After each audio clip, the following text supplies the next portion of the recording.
Ibu jamaah dirahmati Allah Subhanahu wa taala, yang ingin mendapatkan kemuliaan waktu Allah ini, maka perbanyak amal ibadah. Karena pahalanya dilipat gandakan dibanding bulan sebelumnya, bulan lainnya. Yang kedua juga kita dianjurkan untuk ijtinabul ma'asi, menjauhi kemaksiatan, menjauhi perbuatan-perbuatan dosa, zalim. Ya. Kenapa? Karena perbuatan-perbuatan dosa yang kita kerjakan, kalau pahala dilipat gandakan, sebaliknya juga sama, dosa juga dilipat gandakan. Fa'inal ma'asiyata fiha asyaddu 'adzaban iqaban. Karena kemaksiatan di bulan tersebut dosanya juga dilipat gandakan. Jamaah dirahmati Allah Subhanahu wa taala, kalau dahulu ketika bangsa Arab masuk bulan-bulan haram, mereka berhenti berperang, diam stay di kampung. Nah, kita nggak disuruh perang, tapi kita disuruh untuk menjaga kemaksiatan, menjauhi permusuhan, menjauhi pertengkaran. Ya. Nah itu maknanya ketika Allah sudah berikan umurnya kita di bulan-bulan haram tersebut. Nah, bulan Dzulqa'dah ini sudah ada di penghujung, tidak terasa. Bentar lagi masuk bulan Dzulhijjah. Nah, bulan Dzulhijjah termasuk juga bulan haram. Maka kita perlu persiapan menyambut bulan Dzulhijjah. Jadi jangan sampai datang bulan Dzulhijjah kita ini santai-santai, kemudian kita biasa-biasa aja. Ya, tuntutannya, harapannya ketika masuk bulan Dzulhijjah ini, bulan yang mulia yang Allah berikan lagi, mudah-mudahan kita sampai ke sana. Kita juga butuh persiapan, apalagi di bulan Dzulhijjah ini 10 hari pertamanya itu sangat utama, Bapak Ibu dirahmati Allah Subhanahu wa taala. Dalam hadisnya Rasul mengatakan, tidak ada amalan yang dikerjakan di 10 hari pertama ini itu tidak ada yang lebih utama setiap amalan yang dikerjakan pada bulan ini dibanding hari ini. Jadi semua amaliyah soleh, amal baik yang kita kerjakan di 10 hari pertama bulan Dzulhijjah itu tidak ada yang lebih utama. Bahkan Rasul, para sahabat nanya, wal jihad ya Rasulullah, bahkan jihad juga ya Rasulullah. Iya, jihad itu masih kalah, belum bisa membandingin. Jadi pahala yang kita kerjakan, amaliyah yang kita kerjakan di 10 hari pertama bulan Dzulhijjah itu pahalanya lebih daripada jihad fisabilillah. Kecuali kata Rasulullah, kecuali seseorang yang pergi jihad keluar, dia dengan membawa jiwanya, membawa raganya, membawa hartanya untuk jihad fisabilillah, kemudian dia kembali nggak bawa apa-apa. Artinya apa? Meninggal syahid. Nah itu baru bisa ngebantu. Makanya berterima Allah Subhanahu wa taala, ketika kita ini bakalan kedatangan bulan istimewa, hari-hari yang istimewa, kita kudu menyambutnya. Kita punya kudu giro, semangat untuk mengisi hari-hari tersebut. Biar apa? Biar benar-benar waktu yang Allah muliakan, kita juga bisa ikut memuliakan. Nah, makanya jamaah dirahmati Allah Subhanahu wa taala, kalau lihat tanggalan Senin, ya, Senin 1 Dzulhijjah. Nah, persiapan apa Bapak Ibu? Nah, ini kita bakalan kedatangan bulan mulia. Jadi bulan mulia itu bukan cuma Ramadan saja, istimewa Ramadan. Nah, ini bulan Dzulhijjah juga bulan mulia. Kenapa dimuliakan 10 hari bulan Dzulhijjah? Ya. Ibnu Hajar Al-Asqalani mengatakan 5 kali istimewa ummahatil ibadah. Bulan Dzulhijjah itu 10 hari pertama bulan Dzulhijjah itu sangat utama amalan-amalan yang kita kerjakan di dalamnya itu. Kenapa? Karena di situ tempat kumpulnya ibadah-ibadah yang pokok. Ya, kayak ada 10 hari pertama, 10 akhir Ramadan, nah, di sini juga ada. Bulan Dzulhijjah itu 10 hari pertama bulan Dzulhijjah itu sangat utama. Kata Imam Ibnu Hajar Al-Asqalani, kenapa sangat istimewa? Semua amalan-amalan yang kita kerjakan di 10 hari pertama ini sangat begitu mulia dibandingkan di hari-hari yang lain. Nggak ada yang ngebandingin. Kata Imam Hajar Al-Asqalani, lijtimai itu ummahatil ibadah, karena itu tempatnya berkumpul ibadah-ibadah yang pokok. Apa aja itu? As-sholat. Yang pertama apa? Ibadah sholat. Kalau nanti di 10 Dzulhijjahnya ada ibadah sholat Idul Adha. Jadi amalia-amalia sholatnya, amalia-amalia sholat-sholat sunnahnya yang kita kerjain semuanya itu pahalanya lebih dibanding amal-amalan di waktu yang lainnya. Kemudian yang kedua, ada amalia pokok apa yang paling utama? Puasa. Ada amalia puasa, Bapak Ibu dirahmati Allah Subhanahu wa Ta'ala. Ya, ada nanti di Yaumut Tarwiyah tanggal 8, ada tanggal 9 puasa Arafah. Bahkan disunnahkan skemanya bisa puasa skemanya gini Pak. Jadi kalau kita yang pengen dapat kemuliaan 10 hari pertama amaliyahnya, ini kita dapat, kita maksimalin skema puasanya bisa dari tanggal 1 sampai tanggal 9. Ya. Karena puasa-puasa di bulan haram disunnahkan, dianjurkan. Nah, kita yang masih pengen pengen dapat kemuliaan itu kuat, kita puasa dari tanggal 1 sampai tanggal 9 Dzulhijjah. Jadi yang pertama bisa tuh skemanya malu begitu. Ya, yang mungkin kangen pengen puasa kayak Ramadan yang lalu dah, pengen puasa lagi nih. Karena dengan puasa itu banyak utamanya, ya jadi sehat, tenang, paling gak ya kalau kirim ngopi ngeteh kayak itu banget puasa. Atau skemanya puasanya puasa Nabi Daud, bisa selang-seling, tanggal 1 puasa, Selasa libur, Rabu puasa, Kamis libur, kalau yang masih kuat. Atau kita ambil puasa Senin Kamisnya ada, Senin puasa, Kamis puasa. Yang penting di 10 hari pertama ini kalau bisa kita puasa. Nah, jangan lupa tanggal 9-nya itu jangan ditinggal. Ya, ini jangan tinggal karena puasanya puasa punya kemuliaan yang luar biasa juga. Yang pahalanya setahun yang lalu puasa dosa kita dihapuskan, tahun yang akan datang juga dihapuskan.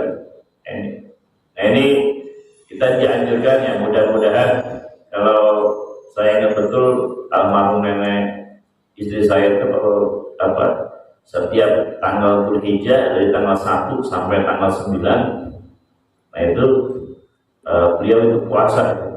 Jadi tanggal 1 sampai tanggal 9 kebiasaan gitu. Nah makanya mudah-mudahan kita bisa puasa, kalaupun nggak bisa tanggal 1 sampai tanggal 9, ya kita Senin Kamisnya mungkin, atau atau yang paling penting mungkin tanggal 8-nya juga kita bisa puasa, tanggal 9-nya jangan sampai kelewat. Insya Allah. Itu di 10 hari pertama ada pahala ibadah puasa. Yang ketiga ada ibadah pokok berupa ibadah sedekah. Apa sedekahnya? Kurban. Ibadah sedekah kurban. Ya, buat Bapak Ibu yang tahun kemarin belum kurban, tahun sebelumnya belum sempat kurban, tahun sebelumnya belum sempat kurban, yang mudah-mudahan ini tahun kita bisa berkurban, mengorbankan sebagai rezeki yang kita punya, karena kita sudah diberikan kesempatan oleh Allah Subhanahu wa Ta'ala selama 1 tahun bagi yang punya. Ya, mudah-mudahan sih kita dikasih kesempatan rezeki yang luas biar bisa kebeli hewan kurban. Amin ya rabbal alamin. Nah, ibadah yang keempat yang pokok yang ada di 10 hari pertama, ibadah haji. Bapak Ibu dirahmati Allah Subhanahu wa Ta'ala. Jadi 10 hari pertama ini sangat luar biasa. Yang pahala-pahalanya ini karena keistimewaan ini karena di dalam 10 hari pertama itu ada ibadah yang pokok yang Allah kumpulkan di sana. Mudah-mudahan yang mati Allah Subhanahu wa Ta'ala kita niatkan. Makanya kita dulu punya persiapan. Persiapan yang pertama, kalau menurut saya menyambut bulan Dzulhijjah ini, yang pertama adalah niat, ilmu, dan mental. Jadi kualitas amal yang kita itu baik buruk itu tergantung niatnya. Innamal a'malu binniyat. Jadi kita ini mau kedatangan bulan Dzulhijjah, bulan yang mulia. Makanya kita juga butuh persiapan, niat ini. Yang mudah-mudahan dengan niat ini semua amal ibadah kita menjadi ibadah yang berkualitas. Ilmu, ketika ilmu kita udah tahu, 10 hari pertama kata Rasul amal ibadahnya sangat utama. Makanya kita kudu tahu, kalau udah tahu kita maksimal, jangan sampai 10 hari pertama yang Allah kasih kesempatan kita sia-siain begitu aja. Makanya kudu punya ilmu. Semua amalia juga kudu punya ilmu. Wa kullu man bi ghairi ilmin ya'malu a'maluhu maqbudatun la tuqbalu. Setiap orang yang beramal tanpa ilmu, amalnya ditolak, tidak diterima. Nah, makanya ketika kita sudah paham 10 hari pertama begitu mulia, mudah-mudahan kita bisa maksimalin. Persiapan yang kedua tentunya adalah kasratul amal ibadah, memperbanyak amal ibadah kepada Allah Subhanahu wa taala. Yang terakhir tentunya kita siapin ya. Masih ada waktu berapa hari lagi, ada semingguan lagi ya. Seminggu lagi yang mudah-mudahan kita tabung. Yang tabungnya ini mudah-mudahan jadi rezeki yang luas ya, bisa kesempatan buat beli hewan kurban. Amin ya rabbal alamin. Yang dirahmati Allah Subhanahu wa taala. Nah, ini sudah sampai ke hadis ke-6. Kita paham sebenarnya. Bismillahirrahmanirrahim. An Abi Nasrin Al-Wasiti, dari Imam Abi Nasr Al-Wasiti, kalau beliau berkata, sami'tu Aba Raja'i Al-Ataridi, aku mendengar Imam Aba Raja'i Al-Ataridi yuhdithu an Abi Bakr Siddiq, beliau meriwayatkan hadis dari Imam Abu Bakar Siddiq radhiyallahu anhu, mudah-mudahan beliau, ada Arabian, bahwasanya seorang Arab, seorang dari bangsa Arab, ata ila Nabi sallallahu alaihi wasallam, bahwasanya ada seorang Arab yang datang kepada Nabi Muhammad sallallahu alaihi wasallam. Faqala, kemudian si Arab ini bertanya kepada Rasul, balaghani anka taqul, telah sampai kepadaku hadis darimu wahai Rasul, annaka, bahwasanya engkau taqul bersabda, minal jumu'ati ila jumu'ati wa minas salati ila salati kafardu lima bainahunna. Ya, si Arab ini ngomong sama Rasul, ya Rasul, akan kan ada hadis yang mengatakan begini, engkau telah bersabda, dari Jumat, salat Jumat ke Jumat, dan dari sholat ke sholat, kafaratun, ada penghapus dosa, lima bainahunna, untuk di antara keduanya. Dari Jumat ke Jumat, dari sholat ke sholat, itu ada pengampunan dosa, penghapus dosa. Lima nijtama bal kabairo, bagi siapa saja yang sudah berbuat dosa besar. Ada seorang bangsa Arab datang kepada Rasul, engkau kan sudah pernah bersabda, bahwasanya dari Jumat ke Jumat, dari sholat ke sholat, itu ada penghapus dosa bagi siapa saja yang sudah berbuat dosa. Qala Rasulullah sallallahu alaihi wasallam, Rasul bersabda, menjawab, na'am, ya betul, kata Rasul. Tsumma zada, kemudian menambahkan, faqala al-ghuslu yaumal jum'ati kafarul. Benar, Rasul menambahkan, bahkan mandi pada hari Jumat kafaratun, itu ada penghapus dosa. Wal masyu ila jumu'ati kafaratun, dan berjalan menuju masjid itu juga mengampuni dosa.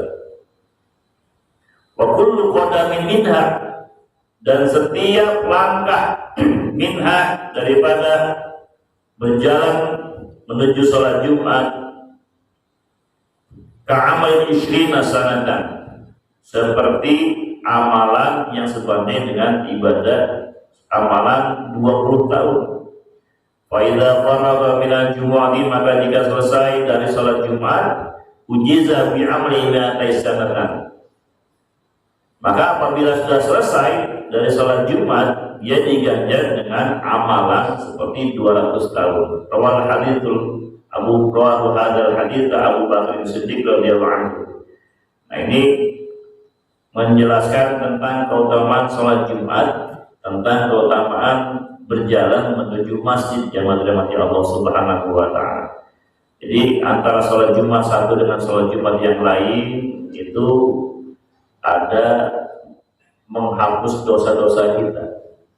Kemudian sholat dari waktu sholat ke waktu sholat yang lain itu juga ada penghapus dosa-dosa kita. Bagi siapa saja kita ini yang sering berbuat dosa, makanya beruntunglah, berbahagialah kita semuanya yang senantiasa istiqomah menjaga sholat fardu berjamaahnya di masjid. Alhamdulillah.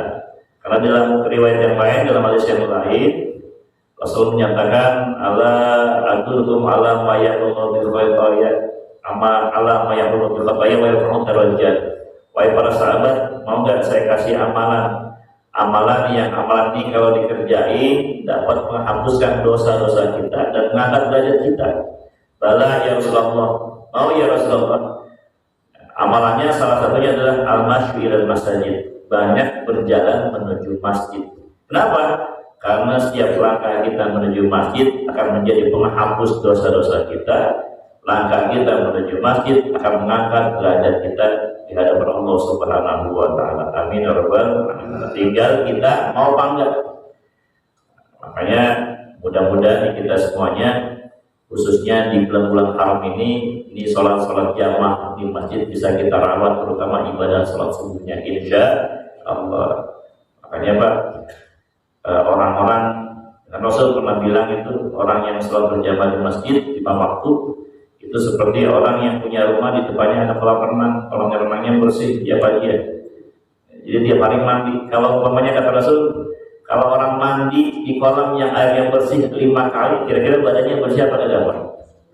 Bersih. Nah, kita juga sama. Yang rajin di masjid, sholat jamaah, amalnya dijaga, istiqomah. Apalagi kita udah pernah ditarbiyah selama Ramadan yang kita jaga tuh amalnya itu. Maka insya Allah kita nih yang sering berbuat dosa, dosanya dibersihin. Terus berbuat dosa, bersih lagi. Berbuat dosa, bersih lagi. Jangankan itu baru langkahnya aja Bapak Ibu. Jadi langkahnya aja itu menghapus dosa. Apalagi ntar ketemu wudhu, rontok semuanya, mulut, dosa mulut rontok, mata rontok, telinga rontok. Belum lagi masuk masjidnya, itikafnya, rukunya, sujudnya, wah semuanya.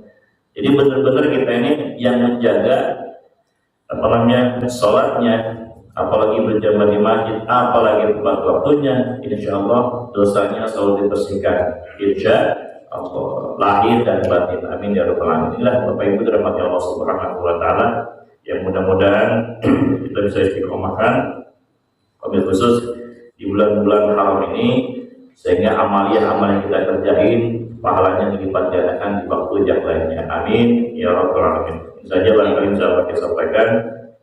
Mudah-mudahan manfaat dan mudah-mudahan jemaah dirahmati Allah Subhanahu wa taala, kita minta kepada Allah Subhanahu wa taala agar dikasih kekuatan iman dan Islam lahir dan batin, sehingga menyambut bulan Dzulhijjah ini benar-benar kita bisa maksimalin. Yang bisa puasa, perbanyak puasa. Kemudian yang bisa banyak sedekah, perbanyak sedekah. Yang tidak zikir dan banyak amalia saja.